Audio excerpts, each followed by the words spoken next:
आपल्या मंत्रिमंडळातील सहकारी ह्या जिल्ह्याचे पालकमंत्री नामदार चंद्रकांतदादा पाटील, कार्यक्रमाला उपस्थित असणारे माजी खासदार रामशेठ ठाकूर, आमचे विधिमंडळातील सहकारी जयंतराव पाटील, तसंच रोहित पवार, अरुण लाड, ज्येष्ठ माजी मंत्री अण्णासाहेब डांगे, आशिषजी देशमुख, निशिकांत भोसले पाटील,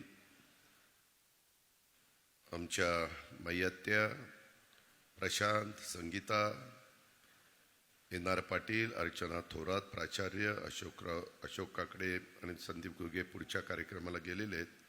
परंतु डॉक्टर बचाव, सुनील पाटील या कार्यक्रमाच्या निमित्तानं एनडी मामांच्यावर प्रेम करणारे, त्यांच्याबरोबर बराच काळ ज्यांनी घालवला असे खूप मान्यवर मला समोर बसतायत. ते सर्व प्रतिष्ठित मान्यवर, सर्व आमचे विद्यार्थी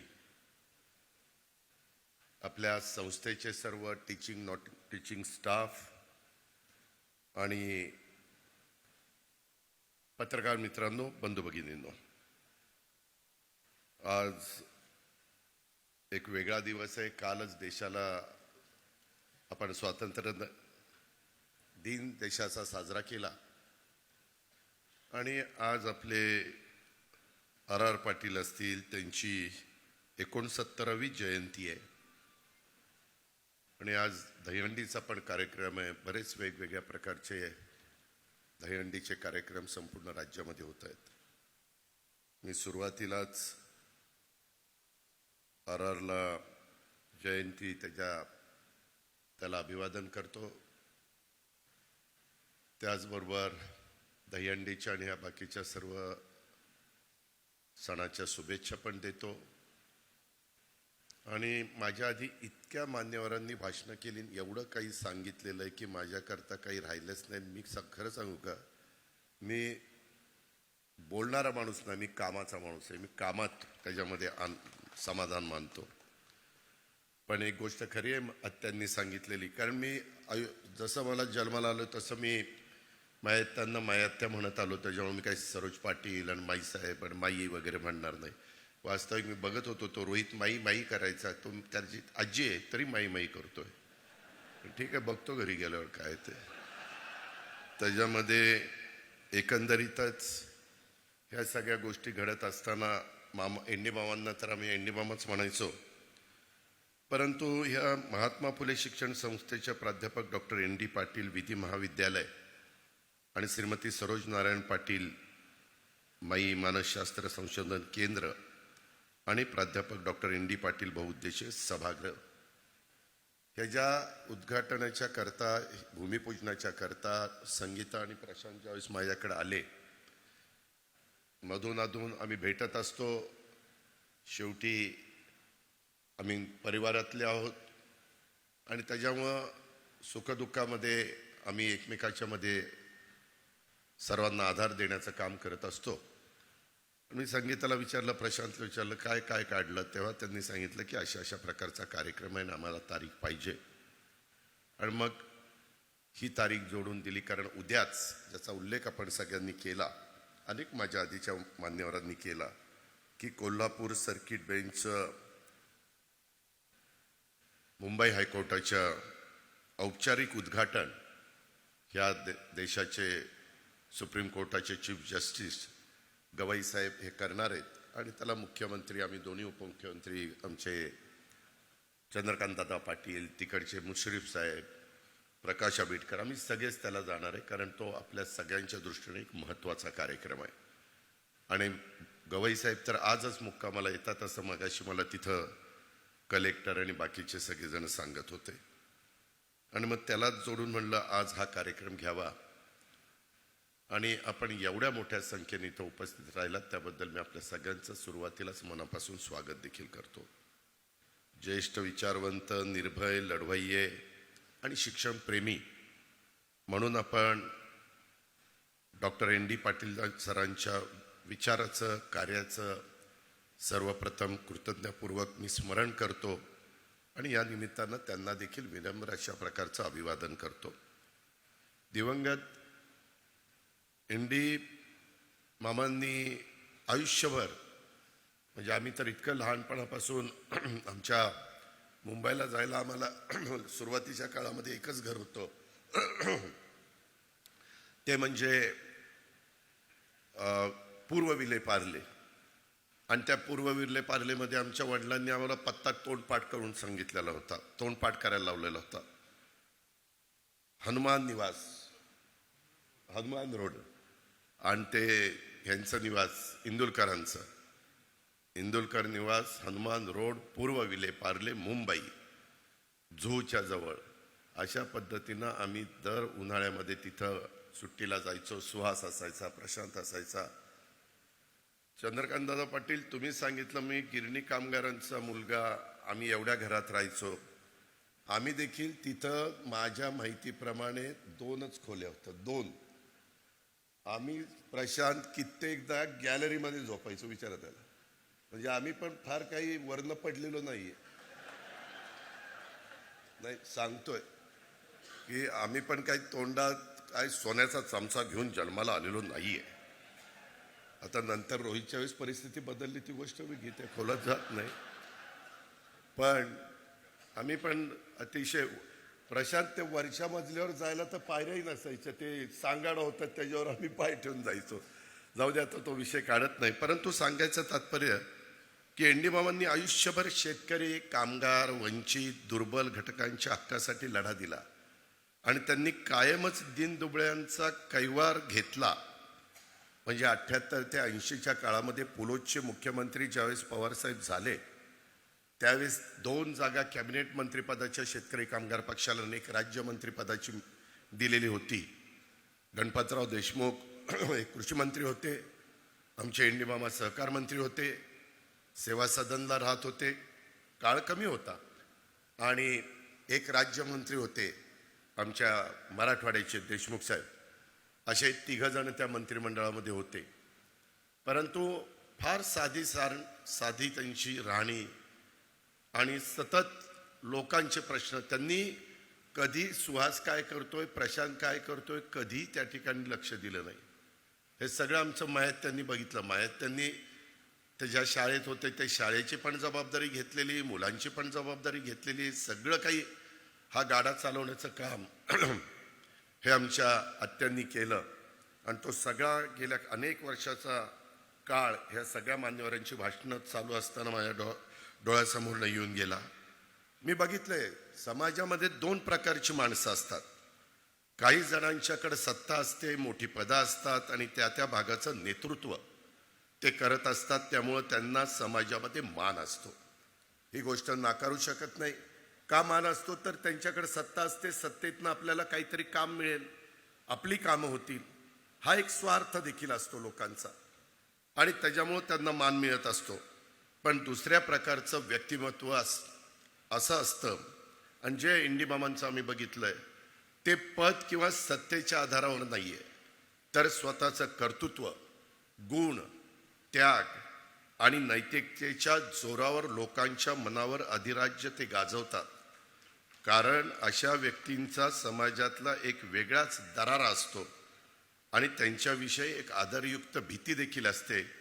कारण त्यांचा शब्द हा आणि कृती दोन्ही जनतेच्या करता असतात, आणि तेच फार जवळनं लहानपणापासून शेवटपर्यंत, जोपर्यंत मामा आपल्यात हयात होते तोपर्यंत आम्ही एनडी मामांच्याकडं पाहायचो. एनडी मामा दुसऱ्या प्रकरणामध्ये मोडतात आणि त्यांचं ते व्यक्तिमत्व तसं होतं. त्यांनी रस्त्यावरची खूप जनआंदोलनं केली आणि जितकं प्रभावी नेतृत्व दिलं तितकंच सभागृहामध्ये देखील त्यांची भाषणं अतिशय मुद्देसूद, अभ्यासपूर्ण आणि प्रभावी मांडणी, आणि लोकांचे प्रश्न तडीच न्यायचे.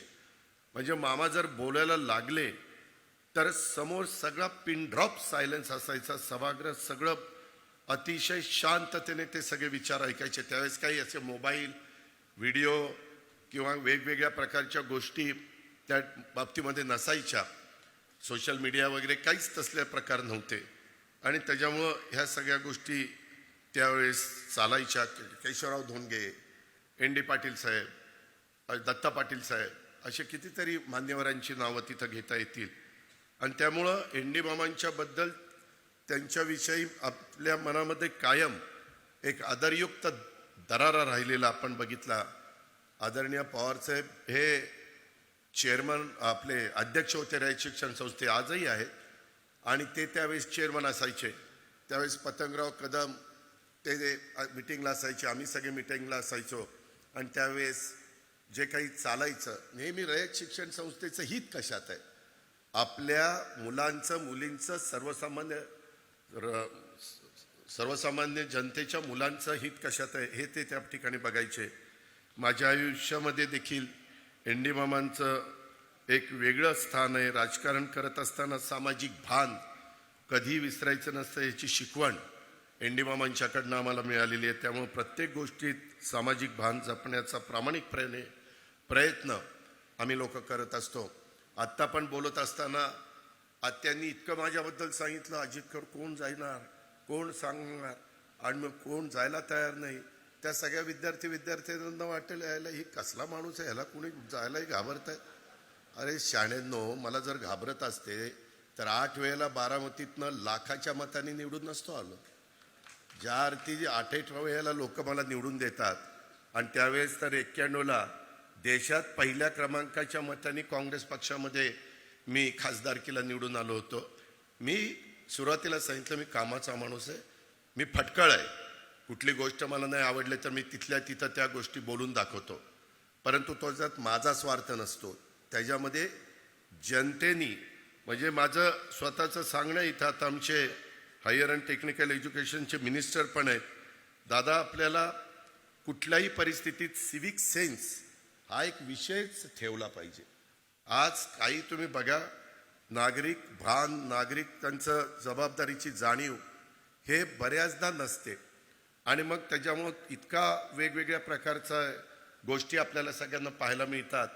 आणि ते आज काळाची गरज आहे असं माझं स्पष्ट मत आहे. मी दादाजी भुसेंशी पण ह्या विषयावर बोलणार आहे. ते त्या शालेय शिक्षण खात्याचे मंत्री आहेत म्हणून. आणि त्याच्यामुळं ह्या काही गोष्टी आपल्याला जसं समाजामध्ये वावरत असताना जाणवतात तशा प्रकारचे काही निर्णय राज्यकर्ते म्हणून आपण सगळ्यांनी घ्यायचे असतात. एन.डी. मामांनी त्यांनी 72च्या दुष्काळाचा इथं उल्लेख झाला, रायगडचं सेज आंदोलनाचा उल्लेख झाला किंवा कोल्हापूर टोलचं आंदोलन. मी त्यावेळेस म्हणत होतो की बाबा असं जर टोलचं आंदोलन करायला लागले तर सगळेच आपल्या भागामध्ये रिंग रोड करून घेतील, सगळं होय होय करतील आणि रिंग रोड तयार झाला की म्हणतील आता आम्ही टोल देणार नाही. एक नवी पद्धत पडेल. परंतु शेवटी एन.डी. मामांनी आणि कोल्हापूरकरांनी सगळ्यांना वाकायला लावलं आणि त्या पद्धतीनं तो निर्णय पण त्यांनी करून घेतला. आज कोल्हापूर उच्च न्यायालय खंडपीठाची चळवळ ही त्यांनी इतकी आग्रहपूर्वक मांडलेली होती. खरोखरीच म्हणतात की गेलेली व्यक्ती वरनं पाहत असते आणि त्याच्यावर ज्यांनी आंदोलन केली त्याच्यामध्ये विशेषतः एन.डी. मामा उद्याचा तो कार्यक्रम बघून त्यांना वर का होईना समाधान वाटेल. परंतु त्यांनी कधी त्याच्यामध्ये नारळ फोडला पाहिजे, हळद कुंकू वाहिली पाहिजे वगैरे असला कधी त्यांचा अंधश्रद्धेवर तर अजिबात विश्वास नव्हता. आत्ता पण आम्ही डायरेक्ट टिकाव टाकला. नारळ नाही, तांदूळ नाही, हळद नाही, कुंकू नाही, काही नाही. बाकीची तर मात्र एवढी ते काय काय बांधतात. मी बांधल्यात ते आता मला राख्या बांधतात माझ्या लाडक्या बहिणींनी. मी काय ते सलग गंडा कंडा बिंडा काही कुणाला घालत पण नाही, मी स्वतः पण घालत नाही. पण कुणाला कुठं त्याच्यामध्ये त्यांचं वीज दर कपातीच्या बद्दलचं पण आंदोलन किंवा आता मला मागाशी माझे सीमा प्रश्नाच्या संदर्भातले काही मान्यवर इथं भेटले. त्यांनी पण इथं ते आलेत, बेळगाव एकीकरण समितीचे लोक. मी त्यांचंही स्वागत करतो. ते एक खूप वर्षाचं आपल्या सगळ्याच महाराष्ट्राच्या जनतेचं अधुरं राहिलेलं काम आहे. आणि ह्या महाराष्ट्र सीमा प्रश्नाचा अतिशय निकराचा लढा ह्या एन.डी. मामांनी दिलेला आपण सगळ्यांनी पाहिला. का अंगावर काठ्यांचे वळ उमटले इतका त्यांनी त्याच्यामध्ये त्रास सहन केला. परंतु ते शेवटपर्यंत जीवात जीव असेपर्यंत लढत राहिले. ही देखील गोष्ट आपल्याला कोणाला विसरता येणार नाही. आणि त्यांनी सातत्याने क्रांतीसूर्य महात्मा ज्योतिराव फुले, राजर्षी शाहू महाराज, डॉक्टर बाबासाहेब आंबेडकर, महात्मा गांधी, संत गाडगेबाबा, कार्ल मार्क्स आणि कर्मवीर भाऊराव पाटील यांच्या विचारावरच त्यांची नितांत अशा प्रकारची श्रद्धा होती आणि त्याच्यामुळं त्यांनी शिक्षणाच्या माध्यमातून परिवर्तन घडवण्यावरच त्यांचा विश्वास होता.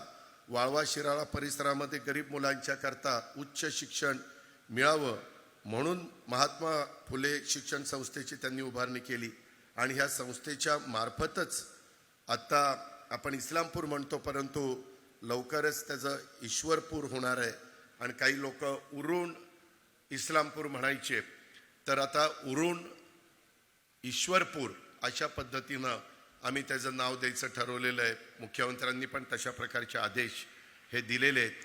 चंद्रकांतदादा पाटलांचंही तिकडे लक्ष आहे, मी पण लक्ष आहे. सोमवारीच आम्ही त्याच्या संदर्भातली बाकीची फाईल ही तयार करतोय आणि तशा पद्धतीनं हे इथं ह्या महाविद्यालयाची स्थापना झालेली आहे. आज महात्मा फुले शिक्षण संस्था प्राध्यापक डॉक्टर ND पाटील सरांच्या स्मृतीला अभिवादन म्हणून 3 महत्त्वपूर्ण उपक्रमाचं लोकार्पण करतायत, ज्याचा उल्लेख आपलं विधी महाविद्यालय, आमच्या मायत्र्यांच्या नावाने मानसशास्त्र संशोधन केंद्र आणि बहुउद्देशीय सभागृह.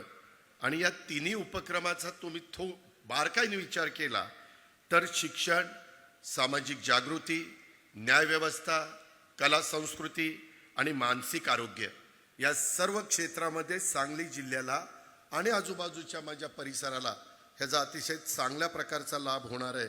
आणि माझ्या ह्या विधी महाविद्यालयाच्या माध्यमातून तर ग्रामीण विद्यार्थ्यांना न्यायव्यवस्थेत करिअर घडवण्याची संधी मिळणार आहे. मगाशी जयंतरावांचंही भाषण मी बारकाईने ऐकत होतो. त्यांनी सांगितलेली वस्तुस्थिती खरी आहे. आपलं कोल्हापूर, सातारा, सांगली, सोलापूर, रत्नागिरी आणि सिंधुदुर्ग ह्या सगळ्याचा आता केसेस ह्या बेंचच्या पुढं म्हणजे कोल्हापूर बेंचच्या पुढं चालणार आहे. मुंबई हायकोर्ट परंतु कोल्हापूर बेंच, जसं आपलं औरंगाबाद बेंच आहे तिकडं नागपूर बेंच आहे, अशा पद्धतीनं होणार आहे. त्याच्यामुळं इथल्या मुलांना आता अतिशय चांगली सुवर्ण संधी आलेली आहे. उलट मी आणि चंद्रकांत दादा मगाशी आतमध्ये पाहत असताना म्हणालो की संगीता प्रशांत, तुम्ही 3 वर्षाचा कोर्स केलाय ग्रॅज्युएट झाल्यानंतर. अलीकडच्या नवीन पिढीचा कल हा 12वी झाल्यानंतर 5 वर्षाचा जो कोर्स आहे, तुम्ही जर ह्याच्या संदर्भात आमचे बार काउन्सिलचे आशिष देशमुखांना विचारलं तर ते पण सांगतील. आणि त्याच्यामुळं एकदा हा 60ची बॅच तुमची सुरू झाल्यानंतर तुम्ही त्याही बाबतीतला विचार हा जरूर प्रशांत, संगीता आणि बाकीचे सगळे म्हणजे संस्थेचे अध्यक्ष आहेत NR पाटील साहेब आणि त्यांनी सगळ्यांनी करावा, अशा प्रकारची आग्रहाची विनंती मी करेन. त्याचबरोबर मानसशास्त्राच्या बद्दल तर आमचे चंद्रकांत दादा पाटलांनी फार बारकाईने सांगितलेली ही वस्तुस्थिती खरी आहे. आणि मी मायत्यांचं एक बघितलं, मायत्यांनी आयुष्यभर ND मामांची सावली बनून त्यांच्यासारख्याच त्या निर्भय आणि लढवय्या योद्ध्याला त्यांनी अतिशय चांगल्या प्रकारची साथ दिलेली हे शेवटपर्यंत आम्ही पाहत आलेलो आहे. त्यांच्या सामाजिक कामात सोबत तर त्यांनी केलीच, परंतु ND मामांच्या सामाजिक शैक्षणिक कामाला न्याय मिळाला अशी माझी प्रामाणिक भावना या कार्यक्रमाच्या निमित्तानं मी इथं व्यक्त करतोय. कारण मानसशास्त्र संशोधन केंद्राच्या माध्यमातून मानसिक आरोग्य, ताणतणाव निवारण, व्यसनमुक्ती आणि मुलामुलींच्या वर्तणूक समस्यांचं निराकरण अशा अनेक उपक्रमांचे मानसिक सक्षमीकरण साधेल ह्याबद्दल माझ्या मनात शंका नाही. आणि ती आज काळाची गरज आहे. त्याचा उल्लेख माझ्या आधीच्या अनेक लोकांनी केला, त्याच्यामुळे ते रिपीट होईल म्हणून मी त्याचा उल्लेख करत नाही. आणि इथं उभारण्यात येणारं बहुउद्देशीय सभागृह, मी संगीताला सांगत होतो की कोल्हापूरच्या परिसरामध्ये जे काही आपण सभागृह करतोय साधारण ते आणि हे मला एकसारखं वाटतंय. कदाचित आर्किटेक्ट एक असेल पण बऱ्याच साम्य वाटतं, पण हरकत नाही. तुम्ही मनावर घेतलंय ते चांगलंच, तुम्ही त्या सगळ्या गोष्टीचा विचार केला असेल. आणि मगाशी आता बरंच काही रोहितने सांगितलं, मी 40 लाख देतोय. दादांनी, चंद्रकांत दादांनी 1 पूज्य वाढवावं आणि मी अजून 1 पूज्य वाढवावं. बरं सांगितलं नाही की दादा 1 पूज्य वाढवतील, आमचे जयंत पाटील अजून 1 पूज्य वाढवतील आणि अजितदादा अजून 1 पूज्य वाढवतील. तेवढंच बाकी राहिलं होतं. फार चुरू चुरू चुरू चुरू बोलत होता. म्हटलं गाडी फार फास्ट चाललेली आहे. आज RRची जयंती आहे. मी आर पाटील, जयंत पाटील, दिलीप वळसे पाटील, आम्ही सगळेजण एका बॅचचे आहेत 90चे. 90ला आम्ही आमदार झालो आणि जे काही राजकीय जीवनाला सुरुवात केली त्यात दुर्दैवानी ला काही गोष्टी मी सांगितल्या होत्या, सांगलीमध्येच सांगितलेल्या होत्या. त्याने ऐकलं नाही. जाताना मला म्हणलं, दादा तुझं ऐकलं असतं तर मी आज तुमच्यामध्ये राहिलो असतो. मी चांगल्याकरता सांगत असतो, निर्व्यसनी राहायचं त्याच्याच करता मी सांगत होतो. लोकांना बरं नाही वाटत. बघा अरे जाहीर सभेत ची काढली. अरे मी काय काढली? मी चांगलं सांगायला गेलो, वाईट काय सांगितलं? त्याच्यामुळं आम्ही सगळेजण 90ला आलो. 90ला पण आम्ही ज्युनियर होतो. 95 आलं आम्ही ज्युनियरच. 99 आलं आम्ही ज्युनियरच. 99ला तर विलासराव देशमुख, जयंतरावांना आठवत असेल, मुख्यमंत्री आघाडी करता कसं करायचं, काय करायचं, त्यावेळेस पवारसाहेब, प्रफुल्ल पटेल, त्याच्यामध्ये पद्मसिंह पाटील, विजयसिंह मोहिते पाटील, त्याच्यामध्ये मधुकर पिचड आणि छगन भुजबळ, हे सगळे राष्ट्रवादीचे नेते होते. मी जयंतराव आणि आमचे दिलीप वळसे पाटील खूप दिवस असेच वाया चालले होते. शेवटी काय करायचं तर चौघं गेलो मेट्रो सिनेमात कुठला तरी चित्रपट आपण बघत बसलो. म्हणले आता काय करायचं, हे सांगतील तसं आपण ऐकायचं. म्हणजे कुठली 90, 95, 99 आणि 3 टर्म झालेल्या होत्या. आणि 2004ला आम्हाला थोडंसं विचारपूस करायला लागली. परंतु काही जण पहिल्या टर्मलाच त्यांना वाटतं की मी मोठा झालो पाहिजे, मी भाषण केलं पाहिजे. त्याच्यात आता मी आता माझ्या पक्षाचं काम करतोय, जयंतराव त्यांच्या पक्षाचं काम करतोय, पण माझ्या पक्षात कुणी काय करावं हे दुसरेच सल्ले द्यायला लागले. मला तर काही कळतच नाही काहींचं. अरे तुमचं तुम्ही बघा ना, आमचं आम्ही बघू ना, काय करायचं आणि काय नाही करायचं. मगाशी बोलत असताना काहींनी सांगितलं की बाबा दादा गावकीकडे लक्ष आहे, भावकीकडे पण लक्ष द्या. भावकीकडे लक्ष दिलं म्हणूनच तू आमदार झालास. जरा जयंतराव त्याला विचारा किती मतं पडली, पोस्टल बॅलेटमध्ये आलाय आपण. त्याच्यामुळं माझ्या कुणी नादी लागू नका. तुम्ही तुमचं काम करा, मी तुम्हाला एक अक्षर बोलणार नाही. मी जयंतराव ज्यावेळेसपासून मी आमच्या महायुतीमध्ये आहे, मी कधी तुमच्या कुणावर टीका टापणी केली? काय कारण आहे? तुम्ही तुमच्या विचाराने चाललं, मी माझ्या विचाराने चाललोय. आणि शेवटी आपल्याला साध्य काय करायचंय?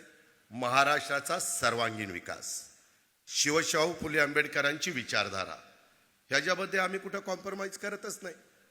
आणि त्यामुळे मला तर मगाशी ह्यांची सगळ्यांची भाषणं झाली तसं माझं संकट चाललेलं होतं. आणि जयंतराव गेले. मला वाटलं की मला एकाने सांगितलं, रोहितनं सांगितलं, जयंत पाटलांचं 12 वाजता काय हेलिकॉप्टर आहे आणि मला त्या हेलिकॉप्टरमधनं जायचं. म्हणलं माझं भाषण ऐकायला नेमकी ही दोघं नाही आहेत. आणि मी तर हे सगळं ठरवलेलं होतं, ही बोलून मात्र गेली. त्याच्यामुळं पण ते आली. शेवटी माझं नशीब फार चांगलं आहे, कसं का होईना ते पुन्हा जुळूनच येत आहे. मित्रांनो, मला एवढंच सांगायचं, मगाशी ह्यांनी तर महाशयांनी सांगितलं, आवाजात प्रेमळपणा असलेलं देखणं नेतृत्व. जयंतराव पाटील, आम्ही काही देखणे नाही काय? त्याला वाळव्याला बोलवायचं, इथं बोलवायचं, आमचीच बिन पाण्याने करायची ही देखणा. आणि आम्ही काय बिन देखणा आहे? तुला बघतोच, ये माझ्याकडे कसं काय येते. मित्रांनो, गमतीचा भाग जाऊ द्या. परंतु एकंदरीत माझा बरेच विद्यार्थिनी बसलेत. मला त्यांना सांगायचं की बाबांनो, आज इथं कर्मवीरांच्या नावाने स्पर्धा केंद्र आहे. आणि इथं माझ्या सांगली जिल्ह्यातले, माझ्या कोल्हापूर जिल्ह्यातले बरेच विद्यार्थिनी, जे सर्वसामान्य मुलं आहेत, गरीब आहेत, आई वडील गरीब असल्यामुळं त्यांना आज शिक्षणाचं महत्त्व तुम्हाला सगळ्यांना कळलं. आज ज्ञान हे इतकं महत्त्वाचं आहे की तुम्ही ज्ञानी असाल तर तुम्ही कुठं जाल, हे आज जगाने सिद्ध करून दाखवलं. आता AI, आर्टिफिशियल इंटेलिजन्स, हा प्रोग्राम देखील आलेला आहे. आता त्याच्यात पण आपल्याला सगळ्यांना लक्ष घालायचं. आम्ही ऑलरेडी लक्ष घातलेलं आहे. राज्य सरकारमध्ये मुख्यमंत्री, आम्ही दोन्ही उपमुख्यमंत्री, आम्ही सगळ्यांनी बजेटमध्ये त्याकरता 500 कोटीची तरतूद केली. मी अनेकदा महाराष्ट्रात जातो आणि सांगतो की हे कमी पडले तर पुन्हा मी नागपूरच्या बजेट अधिवेशनामध्ये त्याच्यात अजून अधिकचा निधी देण्याचं काम करील. परंतु आपली मुलं मुली ते शिक्षण त्यांनी घेतलंच पाहिजे. आज कर्मवीर स्पर्धा केंद्र जिल्ह्यात 1 नंबर आहे. मी खरोखरीच त्यांचं अभिनंदन करतो. विशेषतः केंद्र चालवणारे जे कोणी मान्यवर आहेत, ते शिकवणारे शिक्षक आहेत, त्यांचं मी मनापासून अभिनंदन करील. कारण आता 130 विद्यार्थी परवाच निकाल लागला आणि ह्या आमच्या कर्मवीर स्पर्धा केंद्राचे 130 विद्यार्थ्यांनी वेगवेगळ्या खात्यात अधिकारी झाले.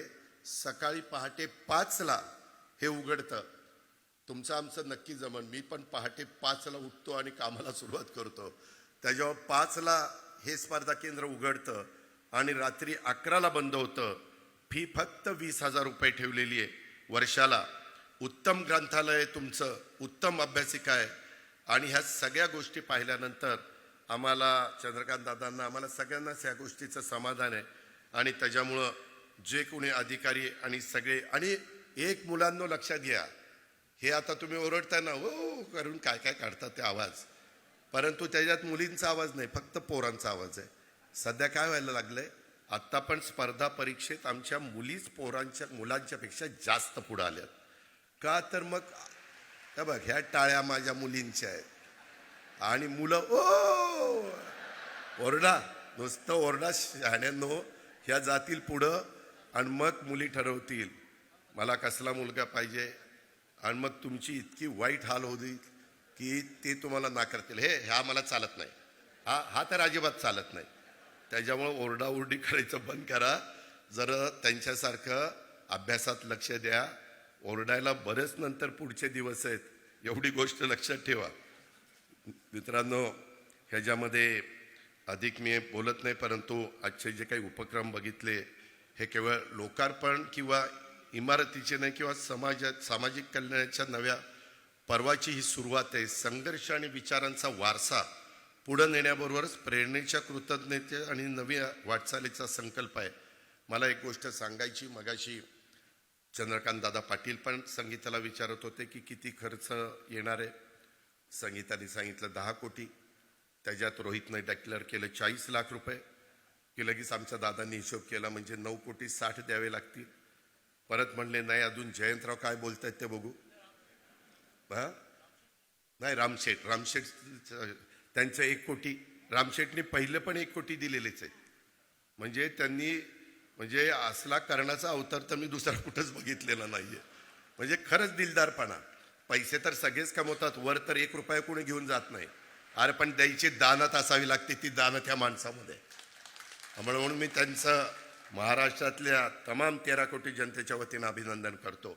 त्यावेळेस दादा मला म्हणले की 140 कमी होतील आणि त्याच्यामुळं 860 पर्यंत आता भागेल.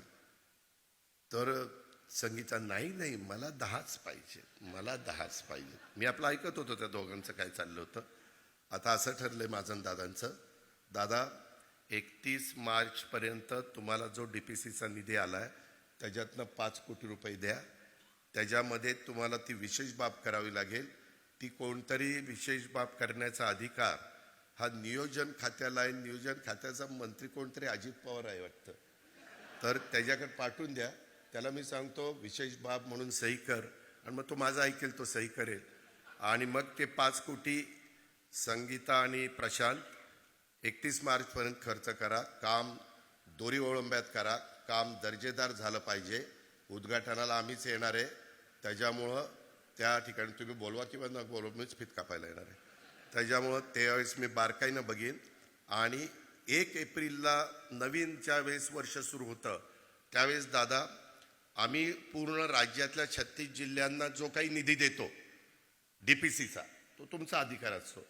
त्याच्यामध्ये आत्ता तुम्ही 5 सांगितलं म्हणून मी बोललो, पण तो निधी देताना जो काही मी निधी, आपण त्या मीटिंगला जयंतरावांना माहिती, जयंतरावांनी पण 9 वेळेला अर्थसंकल्प सादर केला.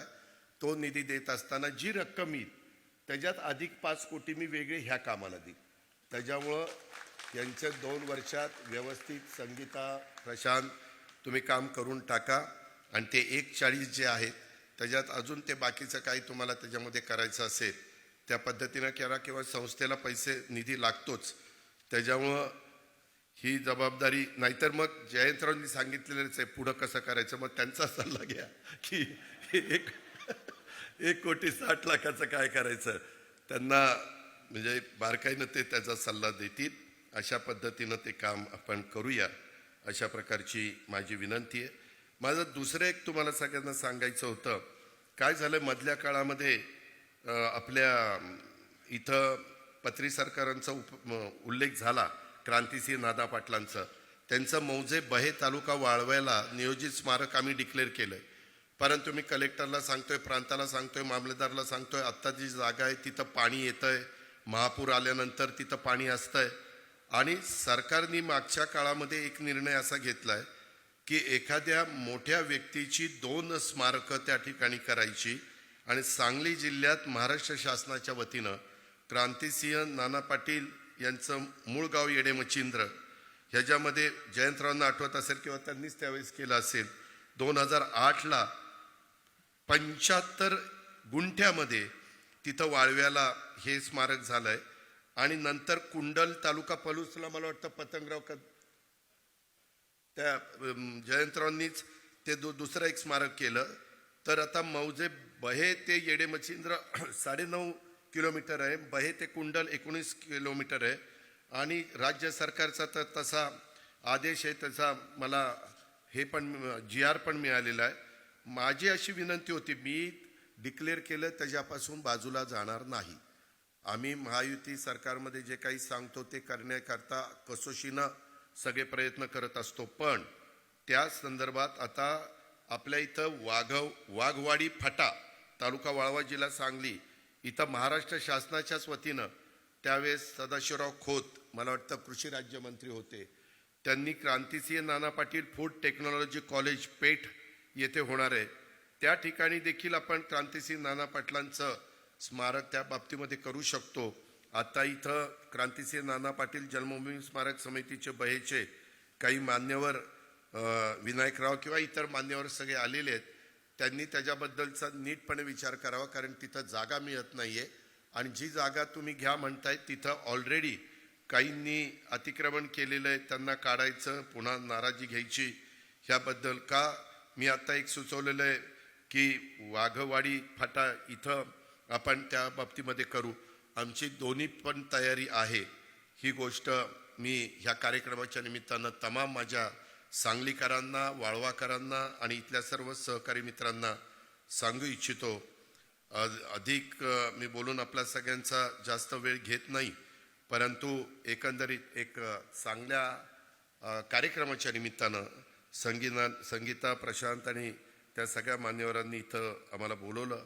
आणि जे काही त्यांच्या पण मनामध्ये होतं हे लवकर पूर्णत्वाला जावं, त्याच्याकरता आमचे पालकमंत्री चंद्रकांत दादा पाटलांनी पण मनाचा मोठेपणा दाखवला. बाकीच्या सगळ्या गोष्टी आमच्याकडनं बोलल्याप्रमाणे होतील, त्याबद्दल तिळमात्र शंका कुणी मनामध्ये बाळगू नका, अशा प्रकारची तुम्हाला सगळ्यांना मी आग्रहाची, नम्रतेची, कळकळीची विनंती करतो. आणि एकंदरीतच कोणत्याही संस्था किंवा त्यांच्या इमारती किंवा त्यांच्या माध्यमातून राबवण्यात येणारे उपक्रम या भौतिक बाबी असतात. मात्र ही जी काही संस्था मला वाटतं 7 एकरामध्ये आहे ना, किती एकर आहे?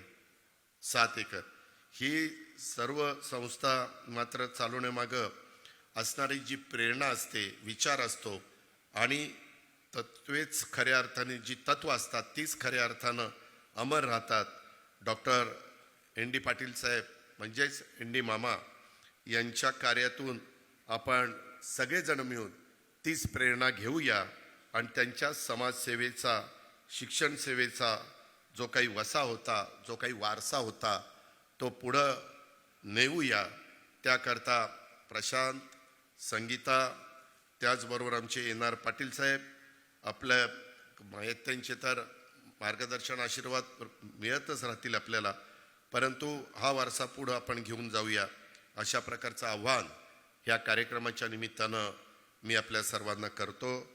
आणि तुमच्या सर्वांच्या साक्षीनं महात्मा फुले शिक्षण संस्थेच्या प्राध्यापक डॉक्टर ND पाटील विधी महाविद्यालय, श्रीमती सरोज नारायण पाटील उर्फ माई मानसशास्त्र संशोधन केंद्र आणि ह्याची उद्घाटन झालं असं जाहीर करतो आणि डॉक्टर ND पाटील बहुउद्देशीय सभागृहाचं भूमिपूजन झालं असं ह्या निमित्तानं जाहीर करतो आणि आपल्या सगळ्यांची रजा घेतो. जय हिंद, जय महाराष्ट्र.